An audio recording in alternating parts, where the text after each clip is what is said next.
Hey guys, welcome to this week's episode of People Over Politics, episode 7. I'm your host, Martin Mitchell, and today I'm at a very special place. I'm at Olive on Main Street in Laurel, Maryland. It's a local family owned restaurant, Mediterranean space. So if you hear any background noise, you know what's going on. It's Friday, y'all. So I have a very special guest on.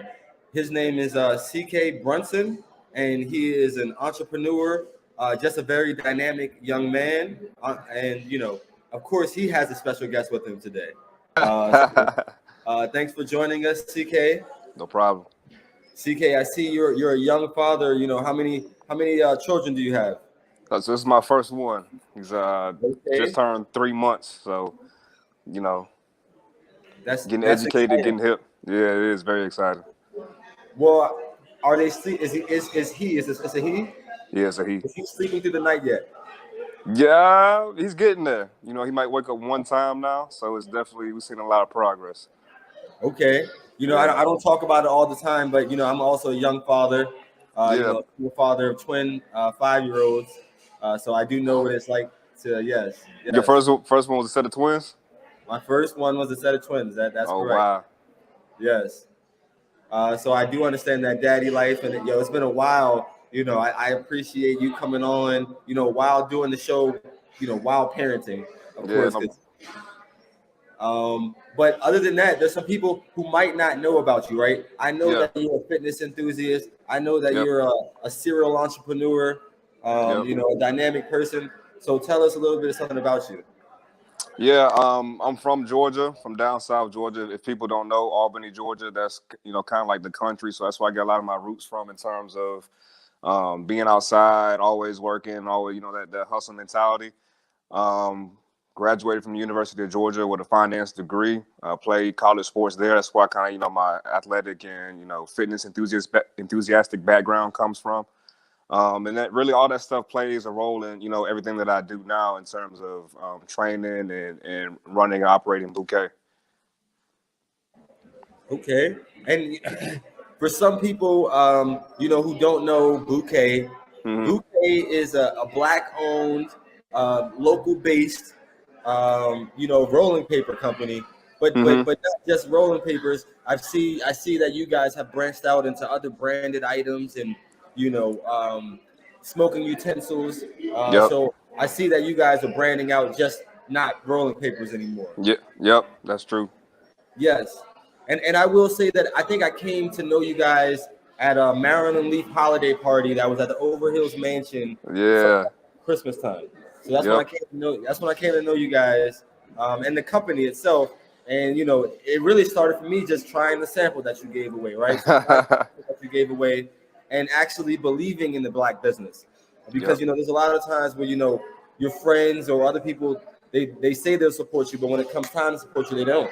So Yeah. one of the things that I've tried to get into my people's head is bouquet over bamboos, bouquet Yeah. over wall. And the reason that is because the way we will strengthen this black dollar is by investing in black businesses and to keep circulating this money in the black community. So the That's thought facts, is man. like I love raw papers. I've been a paper guy for 10 years, right?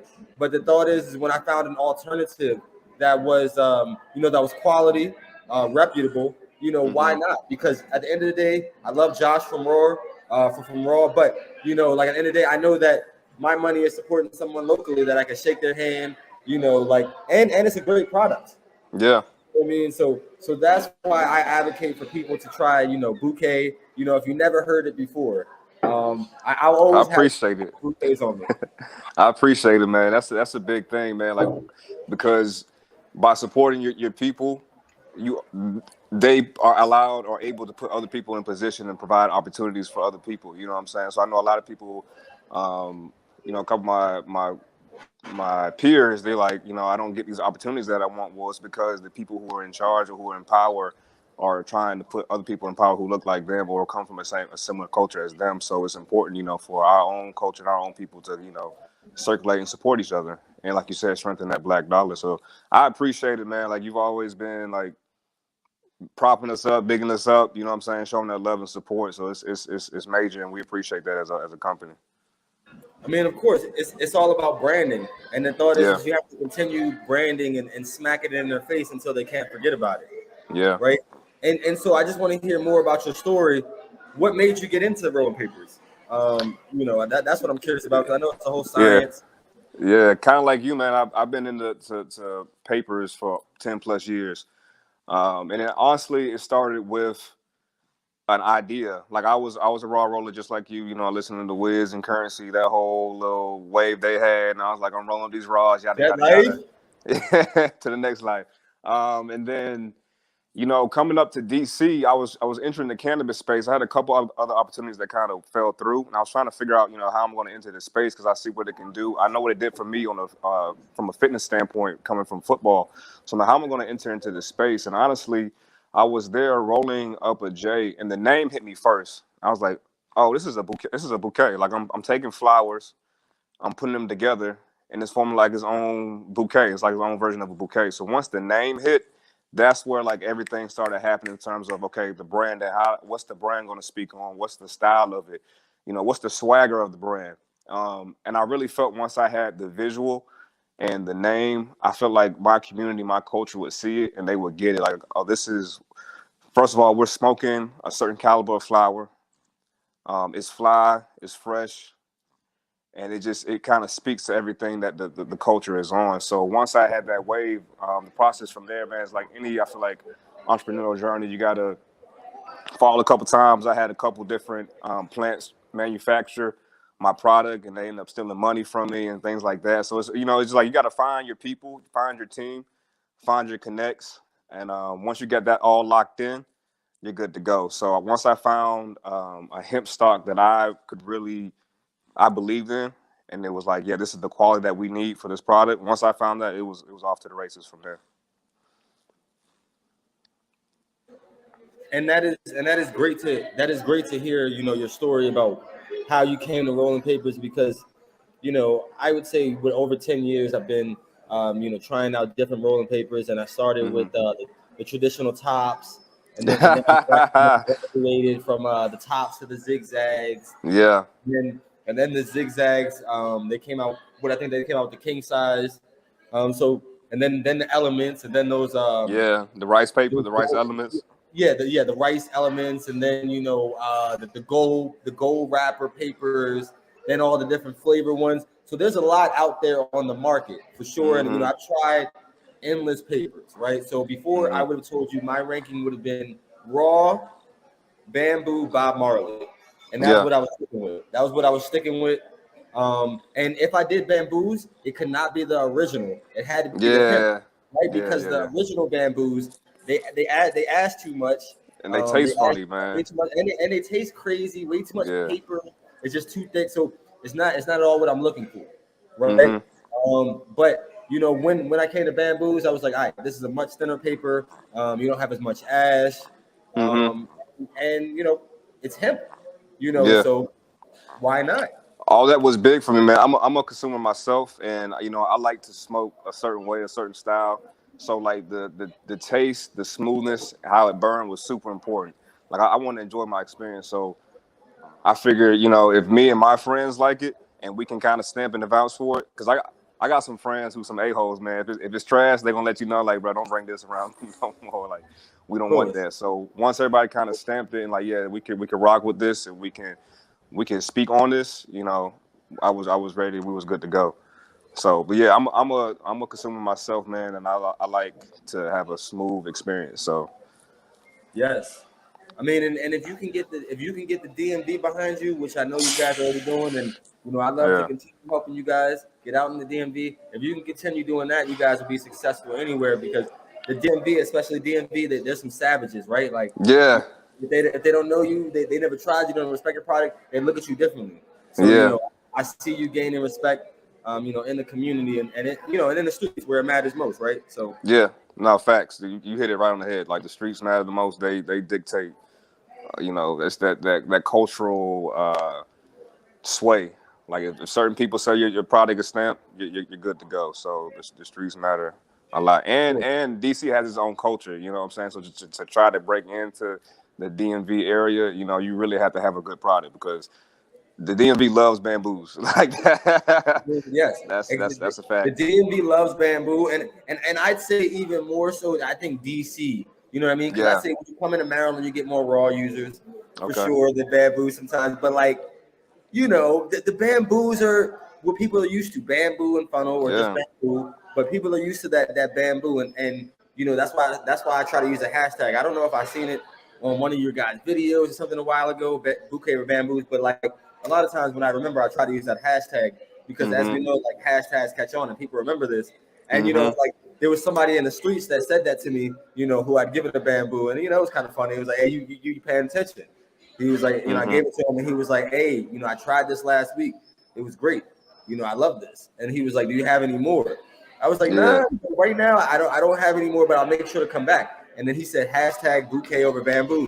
And I was like, damn, that's branding right there. You hit it That on is. that's so they remember it. Yeah. But yeah. The other aspect I was gonna say was um I have seen you guys branching into different areas. So like what other markets can we find bouquet outside of the DMV area? I Yeah. know you Outside of the DMV, Massachusetts. We're up in Massachusetts. We're out in Illinois. We're out in Denver, specifically out cool. over in Colorado and Atlanta. So those are kind of like our hot spots, and we have a little bit of traction in LA too. But the Mass, DMV, Georgia, Illinois, and Denver markets are probably like our biggest market, and New York too. I can't forget New York. I'm Okay. actually about to make a couple trips up to New York and for 420 week for a couple of events. So Hey, that sounds lit. And anything that I'm participating in, I want to make sure that we have bouquet gear up here. yeah. Unfortunately, even though you're gonna be out of the way. Um, but no, that's great to hear. A lot of states doing big things in the medical market, and some of those hmm states recreational. Massachusetts is a state that's definitely near and dear to me. I went to school in Massachusetts What for a school did you period go of to? American International College, so Okay. Field, Massachusetts. But yeah, I mean, Massachusetts is a great place, and I think that New England, I think that there are some trailblazers over there. hmm Uh, in New England, my friend tells me that he believes that I think it's Maine. He told me that no, it's either Maine or New Hampshire. It's either one of those. He said they have the best quality buds. I It might be Maine. Might be Man, yeah, Maine's got some good yeah. flour. That's what he was telling me. He was telling me Maine, and he was saying you'll be surprised, but a lot of this is grown in the mountains and yada yada. So I was like, okay, Maine, because a lot of times you would think California or hmm Oregon or Colorado, you would think one of the major places. But when he said Maine, I was like, okay, Yeah. No, I've had some Maine flours. There's always been. Yeah, it's like it tastes clean. I don't know how to describe it it. Like tastes it tastes clean. clean. Like it was grown with love. That's what I think when I think about Maine flour. That's what I think about. Yes, and Maine, do they have a rec and a medical market? I believe so. I'm not 100% sure, but I believe so. Okay, okay, nice. Hey, Hey, I love it. I love it. Right. We definitely have to make sure they have the branding out there. And of course, CK, what big events can people catch you at in the DMV area coming up? Right. yeah. So NCF, we're actually one of the smaller partners in the NCF. We'll be hosting our annual rolling competition there.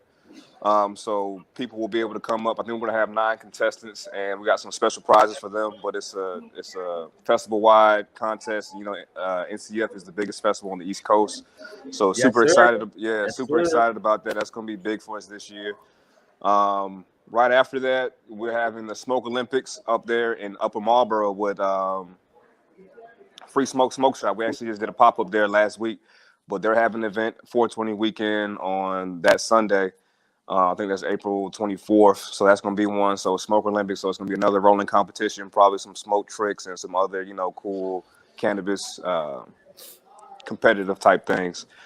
Um, that's what's coming up. We'll be up in New York too on actual 420 Okay. at a Happy Monkey event. I'm not sure if people are familiar with Happy Monkey, but they're pretty big up there in the New York scene. So we'll be up there.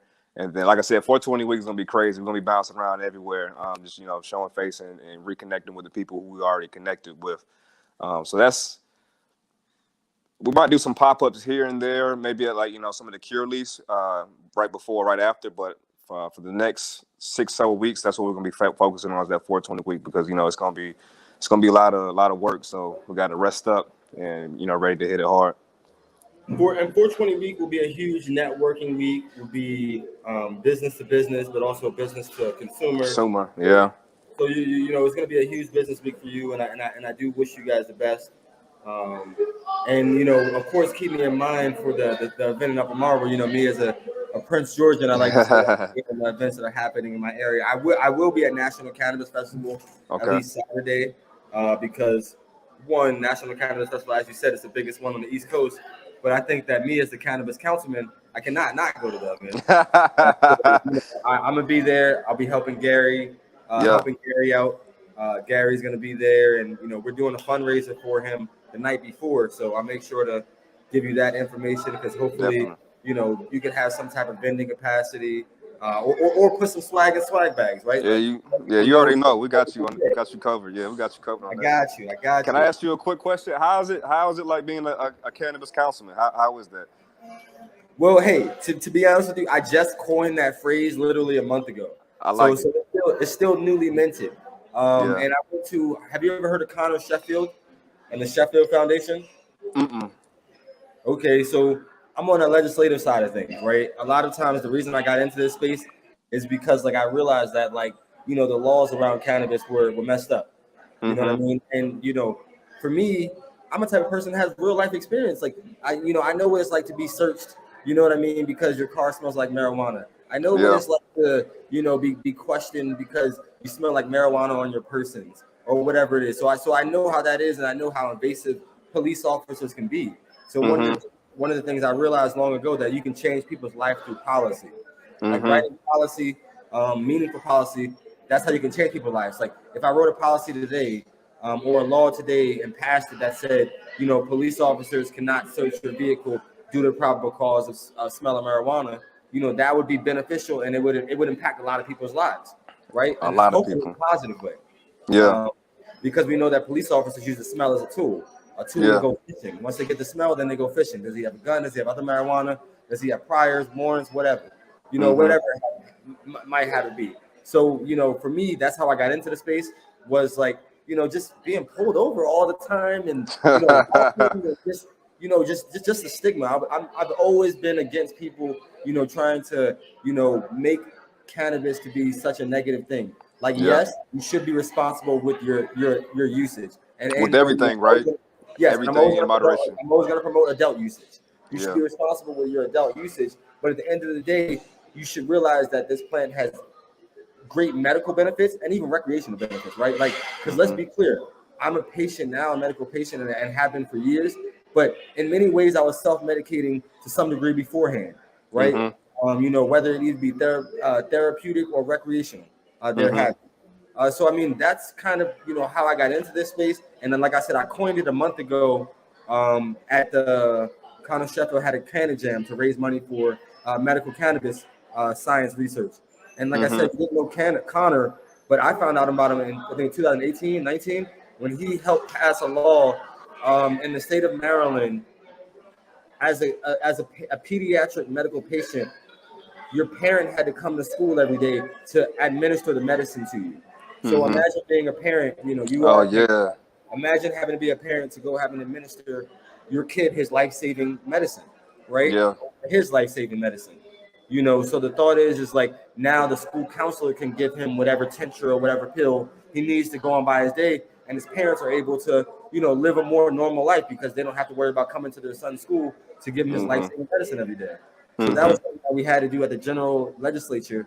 For one, we had to let them know that there's serious illnesses in which you should be taking cannabis, and then we had to let them know that okay, he's not going to be consuming on campus grounds. There's many different ways to consume. So in many different ways, I found out that yes, you have to pass laws, but you also have to educate people to cancel the stigma against cannabis. So that's big. If you look at my page, I partner with dispensaries all the time. And this was before I got elected in November. So people would have said, "You're crazy. What are you doing? You're the weed man." No, first of all, I'm the weed man in some degrees, but I'm productive and I will get results. So at the end of the day, for whatever reason I consume is not the question. You know, the question is, what am I doing for the community, and how am I going to help the community? And you know, I want everyone to understand that cannabis should have never been prohibited in the first place. First place, exactly. You know, so I mean that's how I get into space, and you know, that's how I like being the cannabis councilman, because I can talk about serious issues like, you know, transportation and, you know, affordable housing, and then I can talk about, you know, issues of like, hey, we should view cannabis differently. You know what I mean? Like, so yeah. How was that like perceived with your colleagues? You know, like with the How is whole it perceived cannabis. with my colleagues? I mean, to be honest with you, you know, at the end of the day, the way politics works is, you know, people have this two-faced persona, right? So there's people up front that tell me they love me being vocal, and you know, they love it, but then there's some people, you know, who say this and don't mean it, right? And you feel that too. There's even people who told me that after I got elected, you know, not just in this capacity, but I can no longer advocate, right? And I think that that isn't the case, because I think that people just elected me to be an elected advocate, right? And the thought is I have to be objective and understand the different nuances between like businesses, organizations, government, you know, and the people. But you know, I'm still gonna work within the best interest of the people, and work with the people to find that best interest. So I'm never gonna think that, like, you know, I'm the final voice or the final say. Yeah. And I'm trying to get my council people to come around. I'm trying to educate them on CBD, because I think CBD is the gateway, right? Like, I think people who are THC, you start them off with CBD and have them realize the benefits of CBD and hemp, and then, you know, then they can really start moving to THC and other forms. You know, so I mean, one of the things that I do want to do, and I am going to do in 2022, Laurel's a cannabis haven. We have true wellness. We have Greenpoint. We have Revolution Relief, like a mile out of city limits, maybe a half a mile. Then we have Herbiculture. Then we have CBD shops. We have Hemp Haven, and we have CBD Plus.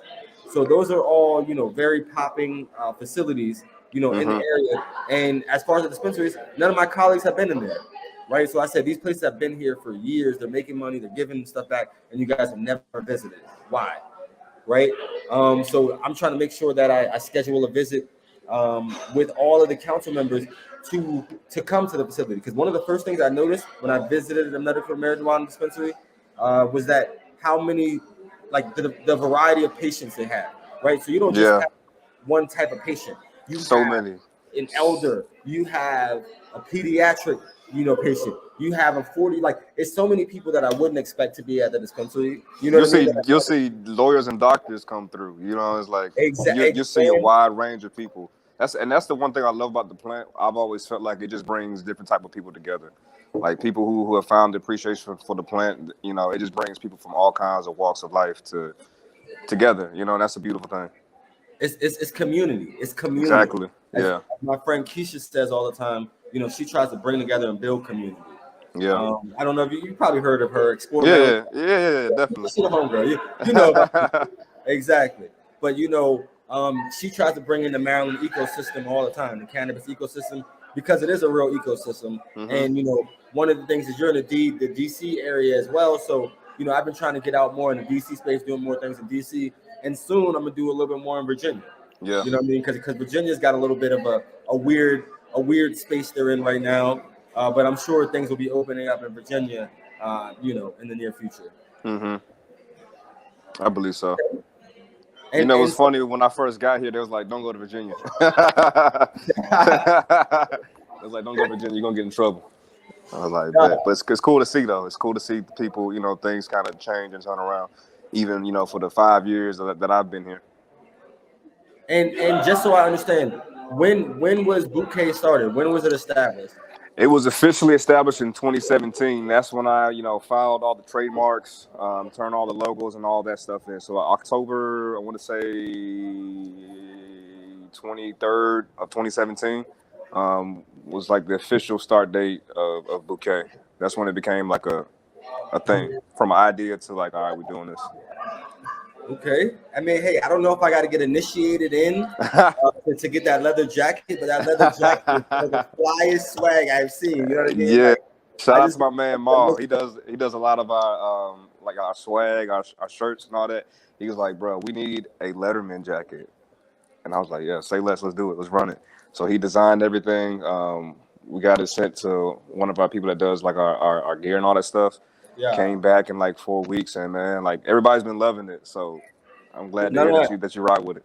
exactly. No, that's what I said. I don't know if I gotta get initiated into the unit or something, but man, I Yeah, got my fly jacket. I think it look good on you, man.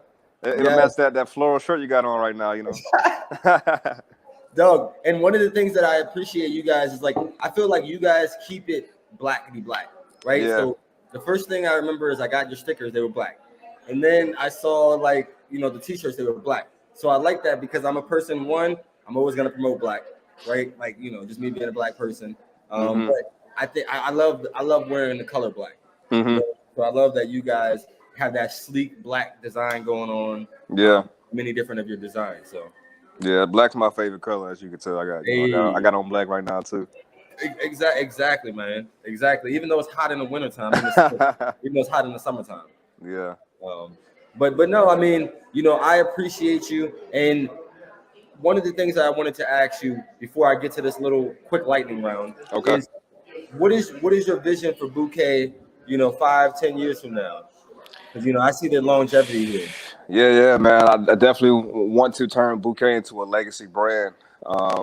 Into where like when people ask me what states are you in, I can rattle off more than just the six that I gave you just now. I want it to be a place where so when you ask me that, I automatically go cultural, right? Because I'm a big culture person in terms of what Bouquet is. I would love it for it to be a place where people can come in and use Bouquet as a stepping stone to get to the next thing. That's what one of the big things I do with the people on the team now is like I always try to expose them to whatever I'm getting exposed to, so that we're all growing as a team. And so any opportunities that I see that I think they might be good for, kind of plug them in. So I want to be able to do that on a bigger scale for more people. And that's just going to require us to execute properly, and like I said, turn that Bouquet into a legacy brand. Product wise, man, I want to get into like pre-rolls. I want to get into like curated pre-rolls. I want to lock in with a couple of different growers. We're already on that path now. I don't know if you saw, we did the Black History Month drop where we collaborated with a black grower, a black dispensary, and Yes, in sir. our paper. So everybody across that supply chain was black owned, which is the first thing that ever happened in this space, which I think is dope. Given the history of our space. But like I said, I want to curate some pre-rolls, lock in with some good growers and make call them like Bouquet Selects, so people can go to stores and buy these pre-rolls and they already know it's stamped, it's verified, you trust it. We got that brand integrity, so that's what I see. And I want to build out that way. And that's great. That's great, CK. I support that, and I'm gonna continue to try to work with you and connect you, and open up these opportunities because at the end of the day, Yeah. I think that's one of the strengths that I have is knowing a lot of people and be able to connect people, Yeah. especially good brothers like yourself. So absolutely. And Appreciate it. I had a couple quick questions for you: Pepsi or Coke? Coke. I'm from Georgia. Fair, from Georgia. All right, that's fair. So it is Black History Month. Is there a figure you look up to, an idol? It doesn't have to be a celebrity per se, but Man, honestly, I would have to say my dad. My dad is the smartest person that I know personally, and he's just solid, man. Like being a dad now, seeing how he set me and my brother and my sister up, it's like yeah, he's the goat for me. He's a humble dude, works hard, he's generous, and he doesn't get a lot of credit for it. You know what I'm saying? Like everything that he does for other people, he does it out of the goodness out of his heart. He doesn't look for like the hey, look at me, helping out these other people. So he's kind of like a figure, a standard that I can kind of hold myself to. You know what I'm saying? And move in a certain way. So I would definitely have to say my dad. okay. Hey, that's fair. Favorite strand ever? White Widow. Okay. Hey, Yeah. respectable. Respectable. What about you? You know, Favorite strain? it's like, sheesh. See, nobody's ever thought it back on me. Nobody's ever thought it back on me. Sheesh. I'd probably say Afghan Kush. Okay. Afghan Kush. Yeah. Yeah, nobody's ever thought it back on me, but I appreciate it. Afghan Kush for sure. But yeah, I mean, it was a great show. One of the things, tell people how they can connect with you. Yeah, you can follow us on social media at Rolling, ROLLING _bouquets, BOUQES. That's on all social platforms. And then our site is www.rollingbouquet.com. I also want to let you guys know that we have a re-up subscription. So with that subscription, every 2 months, we're going to send you out a pack of papers, so you never have to worry about going to the gas station, going to the dispensary. I've always hated growing up, like having the pack, but never having the roll up to go with it. So with our re-up subscription, we'll make sure you get good every 2 months. Very cost effective. We'll ship it out to you. You get it ASAP. And then other than that, man, you'll probably just see us because we like to get out there. So you'll see us at a pop-up. You'll see us at all these different events because we like to network on social media, but we also like to meet people in person too. So. Hey, I appreciate that. So make sure to check out CK and Bouqé rolling papers. Yes, sir. Bouqé over bamboos. If you heard it all here, day, every day. Exactly. If you heard it here, at the end of the day, there's something great happening with this company. And at the end of the day, man. I believe that this company is promoting, like within, right? So I see only Black people around you. I see only people of color, rising with you. So, keep helping other people out. Appreciate it, man. Community. Yeah, I'm super excited. I pinch myself every time when like things happen. It's like I can't believe, and that's another thing. Like, man, stick with your ideas. You will be surprised the places that your ideas would take you. Like, to think that papers could have taken me some of the places I've been, traveled to, and people that I've met is crazy to me. But I'm forever grateful for it. So like, I've always said, like, the things that I've done now, I've exceeded my imagination, and now it's just like everything else is just extra on top. So I look forward to the future because we're definitely rolling. For sure. Thank you, CK, for joining us. Thank you, Bouqé Rolling Papers. Of course, I'll see you out there soon. Next month. Yes, sir. Yes, sir. 420. So I hope to see you soon, brother. And keep being a papa. I see you over there. Will do, man. Appreciate you. Thank you for having me on. Appreciate you. Thanks for joining. All right. No problem. Welcome. That was this week's episode 7. Join us next week for episode 8. Welcome back. We got a brand new guest. Yesterday we had Bouqé Rolling Papers. Today we have a very special guest from Prince George's County. He is a colleague of mine from the other side of the aisle, Brandon Cooper. Thank you for joining us, Brandon. Hey, glad to be here, my brother. How are you? Doing well. And, so, of course, what a lot of people might be surprised of is, a Republican in Prince George's County, so, of course, tell us a little bit about yourself, what you do, and, your background. Yeah, so, first off, I love people over politics. I really appreciate that title. And so definitely way more than just being Republican. But it's also, as you talked earlier, we're colleagues, man. We work together on your campaign. I was honored to support you, help you out, and doing your graphics and stuff. I'm glad that you're now a council member in Laurel, so that's awesome. And I'm just here in Prince George's County trying to do the same thing you are, trying to improve our community. And so I've been here for about 15 years. I'm from Ohio originally, moved here to go to Howard and stayed after graduating. All my family's still there. And after graduating Howard, nowhere better place to live than Prince George's County. So I always tell people, not Prince George's County resident by birth, but by choice. And I don't see myself living anywhere else. I love this county and just the wealth of people and energy and potential that's in this county. And people like you that I met along the way. I'm just enjoying being here. And so just a little brief interview, brief summary. But as you mentioned, I am active in politics. I'm going back to my days at Howard. That's people ask me how I became aligned with the right side of the aisle or Republican. I'm a lifelong Republican. And actually, my political philosophy really matured at Howard and learning things. That even made me more so firm in my beliefs that, as you said, it's people over politics. I always talk about quotes. I'm a historian. One of the favorite quotes I always go by, the founder of the CDC, is that we don't have permanent friends or enemies in the Black community. We have permanent interests. And so as long as those interests help my community, I don't mind working with Democrats, Republicans, to get something good for our community. As they always say, I'll work with anyone to do good and with no one to do bad.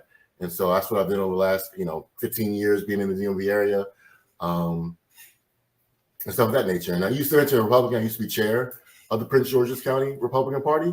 Worked for a lot of candidates on both sides of the aisle, particularly our current governor as well. I used to be vice chair of the Maryland Republican Party. And right now, just continue doing good work in the community.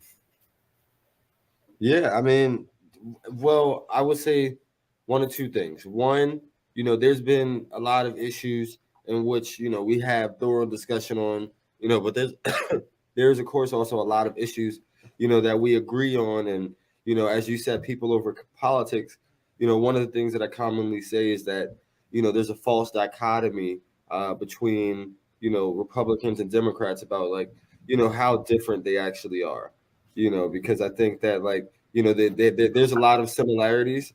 And then I think depending on where you are in the time is like where you are on a certain issue. Um, so that's of course one of the interesting things that I found. But one of the unique things that I thought about you is like, for the most part, I thought you were just like a strategist and a strategist and a campaign guy. Of course, if anybody needs graphics or anything web design, definitely hit up Brandon. I think it was Forest Consulting. Appreciate But that. yeah, definitely. Got to give props. Got to give props. But I would say also, I found out you were an attorney, so I had no clue that you had the Esquire behind your name. So you're very humble, because I would have wore that Esquire everywhere. So you're very humble, not wearing Esquire. But what type of law are you interested in, or do you practice, or what are you I special? mean, appreciate that. Yeah, especially I mean, most lawyers are general practice, and so I currently don't work at a law firm. I do practice on the side as a solo practitioner, basically civil law. But the reason I got involved in law, you mentioned being humble, and I appreciate that. I'm just a regular person. I'm a first generation college graduate, and so education has always been a passion of mine. We'll talk a little bit later, hopefully, about some of my education activism in Maryland in particular. But that's the reason I got involved, is because I saw growing up that there was this thing called the law that had a great impact on our lives. And if you don't understand it, it'll take advantage of you, man. I mean, and I've seen that personally in my family and other people I know. And so for me, I didn't like the idea of living in this world and not understanding something that has such an impact on my life and life around us. I mean, laws, people think of, initially just when it comes to police and criminal justice issues, but also when it comes to politics. That's all that politicians are. They're the ones who make the laws, whether it's from the taxes we pay, or the cannabis issue, which I know you're strong on, the education. That's all impacted by the laws people make. And so for me, I went to law school, part-time University of Maryland after Howard, because I wanted to be able to have an impact in my community. And I think a big part of that is understanding laws, being an attorney. And some of the big people in our civil rights era were attorneys for that very reason, because you got to understand the law to be able to make changes in it and make changes in the community. So, but as far as, like you said, practice-wise, civil litigation, I clerked for a judge up in Baltimore City and got exposure to criminal law, but basically civil cases. Okay. Okay, of course. So when I'm doing an expungement clinic, I could definitely hit you up and hopefully get you to volunteer your time to give some people freedom on paper. I've done it many times with the state's attorney here in the county. Again, a Democrat. I don't mind, working. As I said, work with anyone to do good, no one do wrong. And so I've done that before, and I look forward to doing it many more, especially with you. Let me know. Of course, I appreciate you. We're planning one for April because April's National Second Chance Month. Yeah. So And just to I'll that point, definitely. I can talk all day, but understanding that law, it's very simple, expunging your record. But if you don't understand how to do it, and I say very simple for an attorney to do, but if you don't understand it, you can't do it. And that is like a collar, a scarlet letter on your chest. It stops you from getting employment sometimes, stops you from getting housing opportunities, education issues. I mean, they don't give out scholarships and loans sometimes if you have certain things on your record. And so that's, again, just going back to why I went to law school, is because I wanted to be able to understand the laws and help people who need to understand laws to improve their lives. I just thought that was critically important. No, I mean, Brandon, I completely agree with you. I completely agree with you. And one of the things that I heard you mention earlier, of course, one of my favorite topics, and I think this is a bipartisan issue. I think we might look at it from different angles, but as far as cannabis legalization, I know it's coming down the pipeline in Maryland. We've seen a trend nationwide of states legalizing. An overwhelming majority of the people that want legalization for responsible adult use to happen. So what do you see as the future of Maryland cannabis, and what do you hope for, in terms of cannabis in Maryland? Because trust me, there's going to be profiteering on both sides, without a doubt. Absolutely. So a couple of things. First off, you said it's a bipartisan issue. Absolutely. I think one of the best and most advocated and effective organizations in the cannabis world is the Marijuana Policy Project. And Don Murphy, who works there, who's the policy man, he's a former Republican delegate in Maryland. And I just remember for the last 15 years, he's been advocating for laws in Maryland. So there you go. You said it earlier, and I don't know if you knew that, but one of the leading advocacy groups for marijuana legalization in this country has a Republican Maryland delegate who's the leading person for lobbying efforts on that. And so it's absolutely a bipartisan issue. Of course, there's people I think on both sides of the aisle who oppose it, but I definitely think it's coming. I think over the 50 states in the country, I believe over 25 now, so over half the states in the country have now legalized it. It gets into that area of legal law where the federal still outlaws it, but the states are moving towards that effort. And basically the federal laws have basically been, not enforced. And so eventually there's going to be reconciliation. When 50 states have it on the books that is legal and the federal law still says it's illegal, we got to get those people in Congress to catch up with the states. But I definitely see it's coming in Maryland. It's very important for people like you and me to keep an eye on it because, again, as you know, there's going to be changes in laws in Annapolis that bring it to fruition here in Maryland. And they've taken steps in the past couple of years, decriminalizing it, allowing it for medical purposes. But you remember back when they made it eligible for marijuana growers for medical cannabis in this state, and the state handed out licenses for it. The first time around, there wasn't people look like us who got those licenses. And it wasn't people on the ground advocating to make sure that the laws that they passed in Annapolis were changed to make sure that people in our community were able to have access to what's going to be $1 billion industry in Maryland. And so that's what, again, just going back to a common theme that you mentioned is just it's very important people to understand the laws and the policies that happen in Annapolis, because even if you're not political, it'll have an impact on you. And so I'm looking forward to at least in the next year or so, I think it will get support. And I'm going to be doing what I do on my side of the aisle to make sure that Republicans do what's right on this issue. We did it before on HBCU issues in Maryland. We're able to get unanimous support for that in the General Assembly. And so I do think when it comes time for legalization here in Maryland, you're going to see broad bipartisan support for sure. No, I mean, and that is true. From what I see at the General Assembly, I definitely believe that a lot of Republicans would be in favor because one, the tax purposes, the economic boom with the amount of jobs. Of course, as you mentioned, it could be $1 billion industry. It already is $1 billion industry.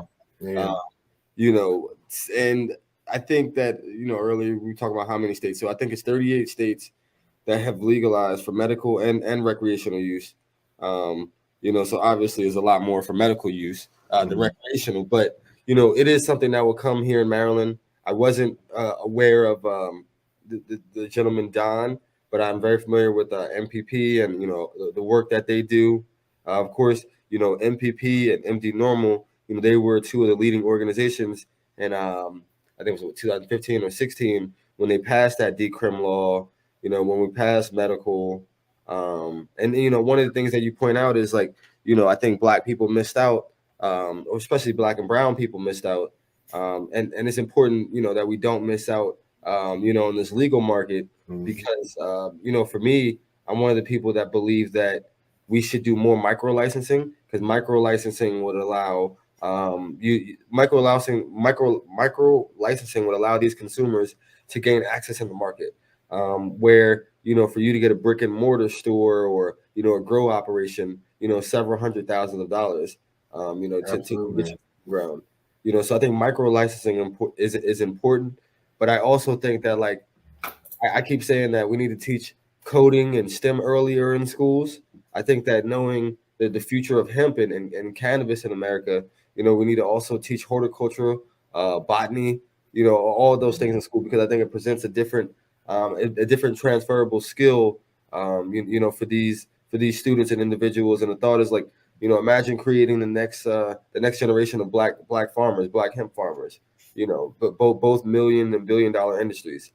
So yeah, and no, and planting and learning about the environment's fun, right? So yeah, and I agree that micro license is important because again, wealth disparities that we know we'll talk about, talk about for days in our communities. When you don't allow, when you have to, you only give out 5 licensing, you had to be a multi-million-dollar corporation and a bunch of donors and a bunch of investors.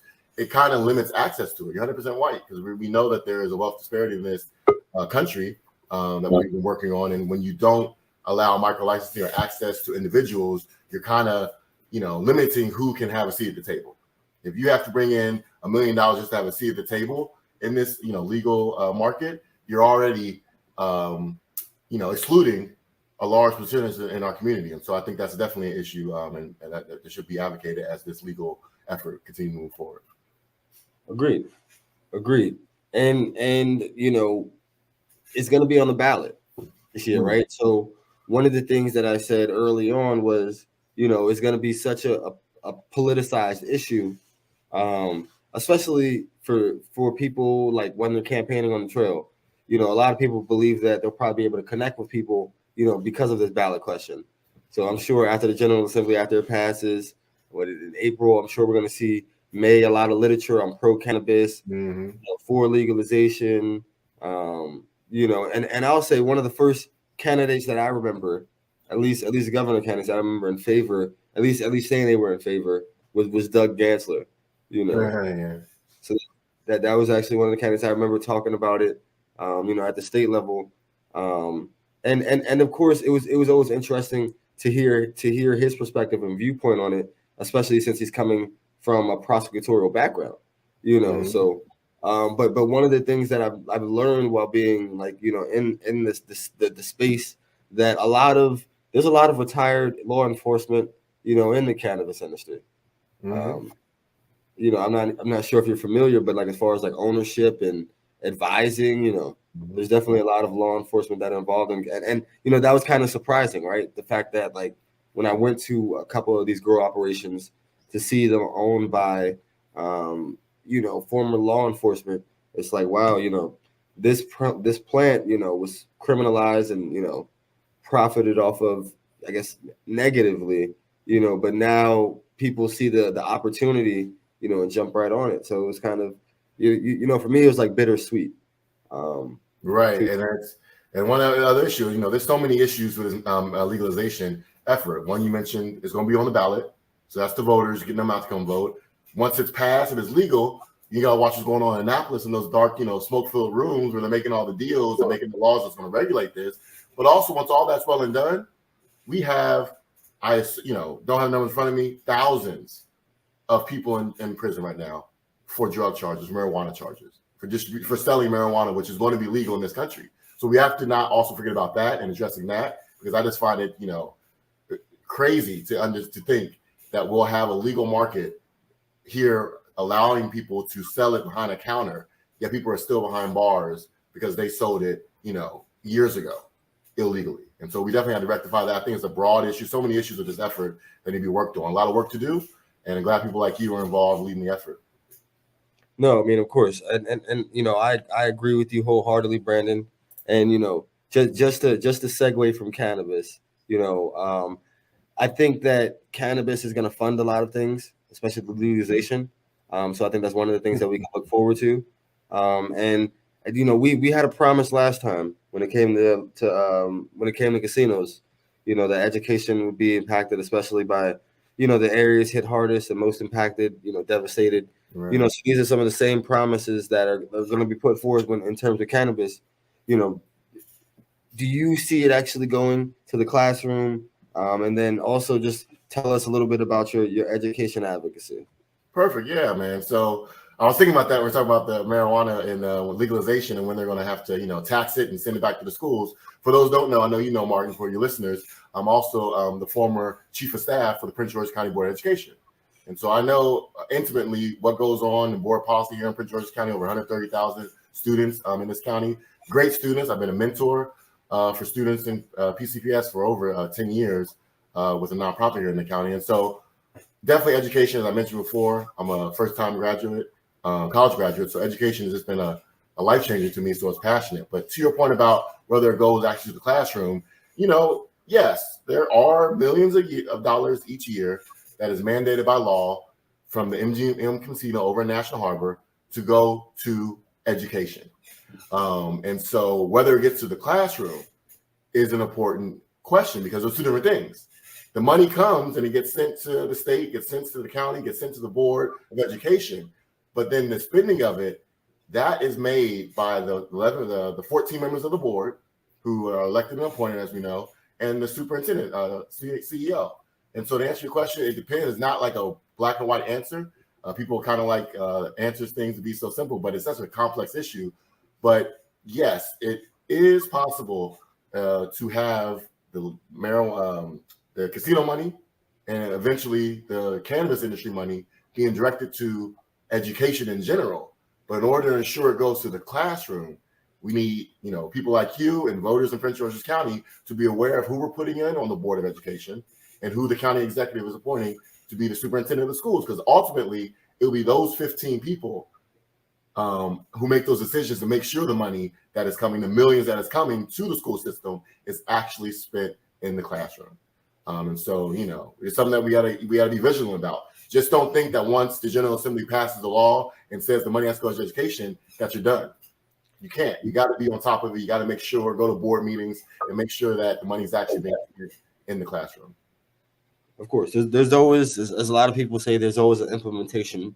Exactly. Of course, there's passing it, and as some people don't know, a lot of bills have nuances and unintended consequences sometimes, in which are not made or put in the forefront until later on, until years pass, time passes. So yeah, it's something that takes oversight. Exactly. I'm looking forward to it because we definitely need a little bit more investment in education. I think you invest in our youth now, you invest in our future. And so that's definitely something that's passionate for me. I mean, as you mentioned, just about my education advocacy, in addition to being a mentor and just helping, the next generation of leaders get the wisdom that was poured into me by my mentor. Also do a lot with HBCUs, an HBCU graduate, Howard, when it came time to making sure that HBCUs in Maryland were getting what was owed to them. They weren't asking for anything extra. They were just asking to be paid and given the investment that the other PWI institutions were getting. And so I partnered with, again, people across the aisle, Sharon Blake, who I'm sure she ran for lieutenant governor, a Democrat up in Baltimore County, longtime education activist. Working with her and others, we formed this organization, Maryland HBCU Advocates. As you mentioned, I'm a web designer. I did the website. We advocated. We went to Annapolis. We went to the Democrat side.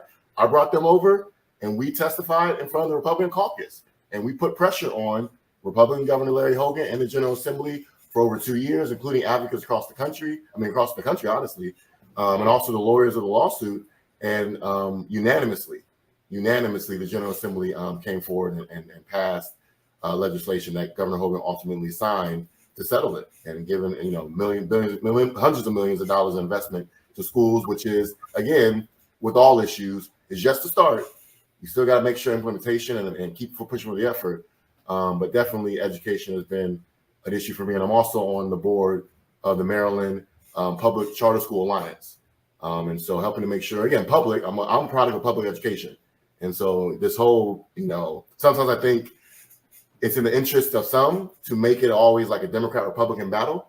But when it comes to education, I don't think there is any sides to take. I'm a product of public education, but also believe that we can have great charter schools, particularly ones ran by amazing nonprofits. Again, I'm affiliated with the 100 Black Men, and we've opened up charter schools in New York and across the country to educate our Black and brown boys. And so I definitely see value in not having a one-size-fits-all in our public education system. And so we have plenty of public charter schools in Prince George's County, in Baltimore City, and DC. And I look forward to just working on education issues because it's been such an impact on my life and our community. Of course, and you brought up a lot of great points. Of course, working across the aisle. I remember, we did a town hall together. Of course, some Republicans, some Young Dems, and some other organizations, around HBCU funding. So of course, it's glad to see that be a bipartisan issue, and people come together on that because, as you said, it shouldn't be political. The thought is like, these black colleges are just not receiving and haven't historically received as much money, as the predominantly white schools. It wasn't, a matter of is this how you feel? It's a fact. Yeah, there you go. Look at and so of course I appreciate that, and why we just stick on the realm of education.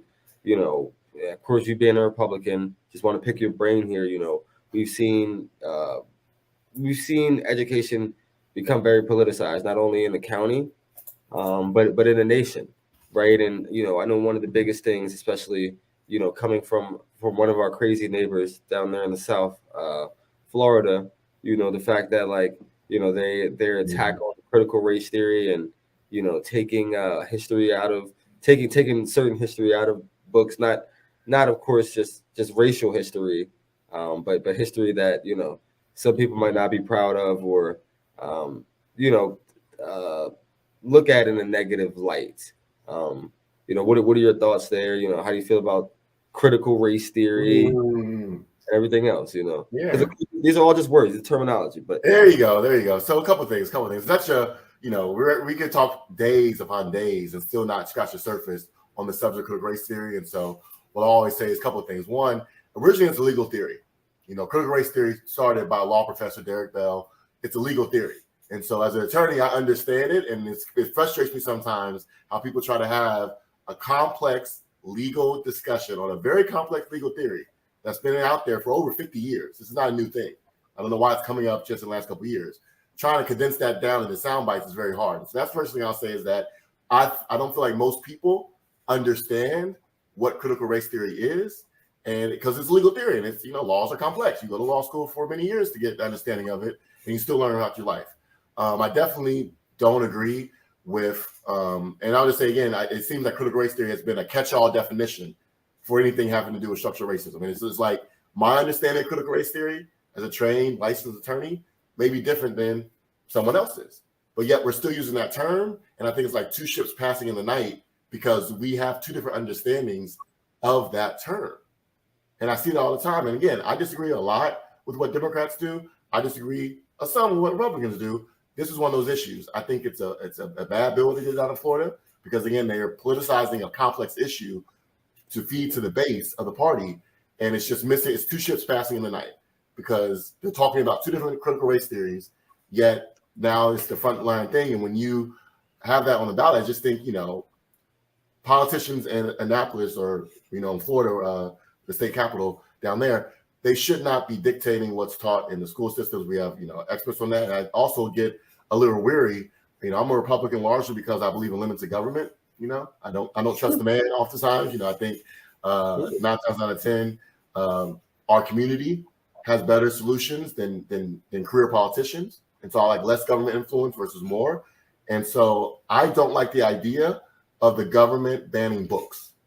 That's just to me. I don't like the idea of government telling me I can't learn about certain subjects because, again, another reason that I feel like my political philosophy really developed at Howard was because I went to public school out in Ohio, and the Black history that I was taught out there was not the Black history I learned at Howard or even what we're teaching here in Prince George's County. And so determining who teaches education and what is taught can have such a power over our society. I don't think you should be banning certain subjects. I think being a critical thinker is important. You need to hear both sides. Again, people are being surprised. I am a Republican. I don't identify as a conservative, though. I'm more of a libertarian. I get pushback sometimes. I say I'm not a conservative, I'm libertarian. But people be surprised. I listen to very limited political TV shows. I don't watch Fox News. I don't watch CNN. But I do love two political commentators that I watch. One is Dan Bongino, a personal friend, Republican, has a talk show. The other is Bill Maher. I watch his show every day. I watched it this morning. I love Bill Maher on HBO. Far left Democrat, far right Republican. But I know I like to have both sides to make my own decision. And so just going back to critical race theory, I don't like the idea of banning a subject. If you don't agree with it, you need to be presented with the facts so you can understand it. But I just don't like the idea of banning any subject for being taught because we need to be critical thinkers. You need to be able to hear and listen to both sides and be able to make a determination on what you believe and not being told what to believe by politicians. So I know that's a long answer to it. That's no. I mean that's a strong answer, and I definitely agree with pretty much everything you've said, and definitely the fact that like we shouldn't politicize what is being taught, the curriculum, and in some degrees it just feels like focusing on something as this is like rolling back. The thought is like when I was in high school I realized that like some of the things were taught differently then, to the point like how they are taught now, like is taught from a different sphere, a different perspective, because some of us have become more socially conscious, or woke, right? As some people say. But the thought is like, in some regards it feels like we're going backwards, right? Like so that's of course what I'm scared of, because the thought is like it's not only important for you to learn history at school, it's as we also mentioned, it's important for you to learn history at home, from your peers and your friends and your family. So it's important, yes, to not put everything on school, because a lot of times I learned that outside of school. I was challenged by my family to learn history. Of course I feel like the greatest history I got to learn was when I went to a historically Black college, HBCU, Bowie State. So I agree with you wholeheartedly there, Brandon. And we could talk forever about education, because one, we know that Prince George's County still needs a lot of work, and I'm happy about new people getting on the council, but I'm also nervous about so many good people leaving the council. I mean the board of education, right? So that is of course a fear as a Prince Georgian. And now that I'm no longer an employee of the Board of Education, I can say this: elections are coming up in November. There are 3 seats open on the board, and so not saying who to vote for, but just making sure that people watching, if you live in Prince George's County, that you're paying attention to this, because education is what 60-70% of our county budget. 60-70% goes to education, goes to the board, and so you got to know who's on there. And there's one more thing. I know we talk all day about education, but I was going to say again, in my understanding of education, and people have different terms, I don't think education means a degree. Let's be clear. So when you mentioned earlier, I agree with you wholeheartedly. It's not just something you can find in the classroom. I mean, I'm a graphic designer, a web designer. I did that for a living before law school. I did not go to school at all for that. I taught myself by watching YouTube videos how to do graphic design, website design, and I ended up doing it for you or your campaign. And look at you now, Councilmember Martin Mitchell. And so education, as you mentioned, and I think that point is so strong. Education is not about degrees. I have 3 because I wanted to be a lawyer, and in Maryland, the only way you can get to be an attorney is by going to bachelor's degree and a law degree. If I could have went like Kim Kardashian is doing right now over in California and learning under an attorney and not going to school, I would have 0 degrees right now. But in Maryland, unfortunately, you can't do that. You have to go do that. So I just want to underscore that point, that education is not degrees. It's not in classrooms. It's part of the conversation. We spend 12, 13 years of our lives going up to 18 years old, 5 days a week in school. And so we have to be mindful that you're learning a lot there. But I ultimately agree that we need to change this view of education being in the classroom. And I think that's one of the reasons why you mentioned earlier, we need some work in Prince George's County schools. Don't disagree. Nothing's perfect. But I also think we need to change the measurements that we use on education. Because if you're using, bad measurements, then you're going to maybe see that performance is bad. But if we update our education model, which has not been updated for 150 years in this country, we still spend 12 years. Used to be, we talk all day, used to be when you graduated with a high school diploma back in the 30s, 40s, 50s, you get a good paying job, buy a house, support a family, and be done. I mean, only 30% of Americans have a bachelor's degree. And so this idea that you have to have a bachelor's degree in order to have a successful life has it's been a recent phenomenon. And I think it's bad, because for majority, I think your parents probably, or your parents, they were able to have a good life, raise a good family, have a house, a car, without ever going to get a college degree. Some professions like mine, you need it. But I just think the idea that you have to be teaching towards a degree, I disagree with that. And that's why I'm so advocacy in education issues. I will agree with you wholeheartedly that, self-teaching is important. And also the fact of making sure, teaching trades. And, I've even talked about the the transferable skills, right? Like, horticulture or botany, is definitely going to be an in-need skill of the future. Trust and believe. If I could plug my Republican governor, Larry Hogan, just last week, he basically removed the requirement to have a bachelor's degree for thousands of state jobs. Now, come on now. If you say what you want again, that's Democrats, huge. Republicans, that issue people talk about it all the time. He's actually doing it. He did it with the stroke of a pen. And so I think that's a great thing. We'll give him a shout out to Governor Larry Hogan. I give him credit. I shared it on social because, like you said, it is huge and good things should be celebrated. There you go. Like I believe in things like ban the box. So absolutely. Those are things that I believe are helpful for employment as well. So I have 3 quick questions for you, Brandon. Yeah. Pepsi or Coke? Coke, man. Coke. I got you. More people are saying Coke. I got you. So it is still Women's History Month. Who is the figure or idol you look up to, idolize the most? My mom. But Sure. I mean, I saw my mom. That's fair. I mean, that's fair. I love my mom. Yeah. I mean, you said mom because I was raised by a single mother, so me as well. Dear to me, for sure. Because I think a lot of times, like especially younger on, because I met my dad as an adult. I feel like younger on, she played that both roles. You know what I mean? Like mom and dad at some time. Like she was at every football game and basketball game, so that's important. Mm-hmm. The last thing I'll ask you is favorite Black superhero. Favorite Black superhero. I'm gonna go back on you, man. I don't know how old you are. Static Shock. Oh, absolutely. They're coming out with a movie. Yeah. So, and I also give honorable mention to Chadwick Boseman and the Black Panther Howard graduate. So definitely love Black Panther. But Static Shock. They need to do a movie on him, live action. I'll be there on day one. Okay, I got you. And for governor pick, who you got? Governor pick? Oh, I made no qualms about it. I am proud to be the campaign chair for Prince George's County for Kelly Schultz for governor. I think she has, again, I am open to see what the Democrats put out there, but I definitely think Kelly Schultz has what it takes to keep Maryland moving in the right direction. Again, I'm happy with how Maryland's moving under Governor Hogan, and I want to keep it going that way. And I think Kelly, out of all the people on our side, has definitely the vision for that. As far as on the Democrat side, we'll see who comes out from that angle. And, again, I vote people over politics, I'll tell you that right now.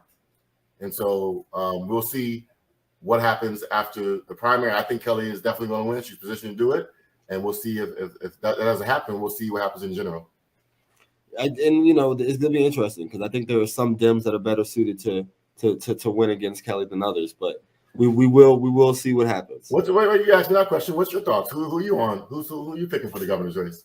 I mean, it's still early for me. Okay. You heard me drop Doug earlier, so Doug is definitely one of my faves. And of course you have his running mate Candace Hollingsworth. The fact that he chose a municipal leader, absolutely. Yeah. But I appreciate it, Brandon. Tell people how they can connect with you. Just email me. Best way to contact. I'm not on social media, but you just email me. It'll be me at brandonfcooper.com. So again, just me at brandonf as in Forrest Cooper.com.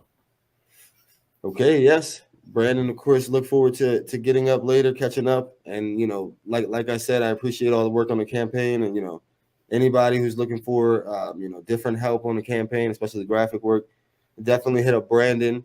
And, the thought is like, I like talking through things with Brandon because, he's not going to just be a yes man. And the thought is it's like sometimes you need opposing viewpoints to get to the sweet spot, right? Exactly. So I appreciate it. And thanks a lot, Brandon. Thank you, man. Council member. Appreciate it. Absolutely.